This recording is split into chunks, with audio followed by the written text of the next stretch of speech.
भाई summer vacation की छुट्टियां तो पता ही नहीं चल रही मैं कैसे निकाल दे रही हूँ। आजकल मेरा पूरा दिन कहाँ निकल जा रहा है। तो सुबह उठी तो देखो मौसम बहुत अच्छा हो रखा था। आज 2-3 दिन बाद फिर से बादल लगे थे तो ये था कि शायद आज मौसम थोड़ा सा ठंडा रहे। उसके बाद फिर मैंने पेड़ों में पानी डाला तो देखा आज बहुत प्यारा सा रोज़ खिला हुआ था। उसके बाद फटाफट से मैं नीचे आ गई तो मेरा बहुत दिनों से हाथ में दिक्कत थी, दर्द कर रहा था। तो बहुत दिनों से मैंने कपड़े नहीं धुले थे और कॉलेज की भी छुट्टी हो गई थी। तो मैंने सोचा घर जाने से पहले अपने सारे कपड़े धुल के जाती। तो सारे कपड़े मैंने धुले तो यहाँ 2-3 बाल्टियाँ भर गई थी मेरी। तो फटाफट से मैं इनको छत पे लेके आ गई। मैंने सोचा सुबह भी गर्मी कम है, सुबह धुल लूँगी तो सही है, वरना जैसे जैसे धूप बढ़ेगी उतनी ही ज़्यादा गर्मी लगेगी और पसीना भी हो जाएगा। तो मैंने सुबह के टाइम में ही धुल लिए और 1 2 3 4 मेरी मतलब 4 से 5 रस्सियाँ सिर्फ मेरे ही कपड़ों से भर गई थी। तो दोपहर में ऐसा क्या होता है ना, बहुत तेज़ की धूप हो जाती है तो कुछ कपड़ों का कलर भी निकल जाता है। मैंने सोचा सुबह सुबह अगर धुल के डाल दूँगी तो 1-2 घंटे में सूख जाएंगे। तो फटाफट से अपने सारे कपड़ों को धुलने के बाद उसके बाद फिर मैं आ गई नीचे फिर थोड़ा सा मेरा मन किया कि मैं कुछ मीठा खाऊं क्योंकि कल बर्थडे था।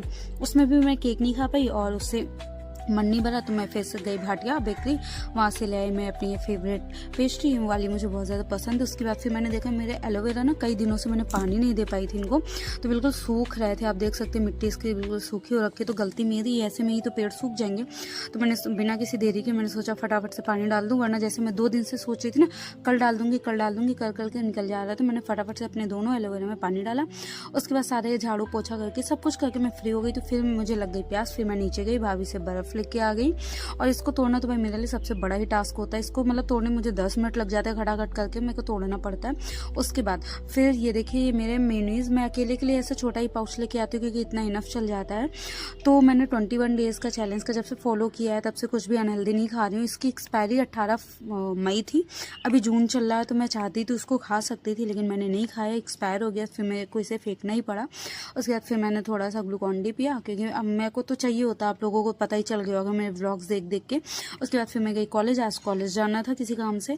फिर वहाँ पे हमें मिला रिफ्रेशमेंट, वो लिया। उसके बाद फिर मैं आ गई रूम पे आने के बाद शाम में सबसे पहले क्या चाहिए होता है, चाय। तो चाय पी मैंने। उसके बाद फिर मैं यहाँ पे आप लोगों को दिखाती हूँ मैंने अभी तक क्या क्या दिखाया, मतलब क्या क्या बनाया और किस वजह से मेरी गर्मियों की छुट्टियाँ पता ही नहीं चल रही हैं। तो ये एक मैंने बनाया हुआ है बुके की चेन, जो कि मैंने बहुत ज़्यादा देखा था, मैंने सोचा चलो मैं भी ट्राई करती हूँ।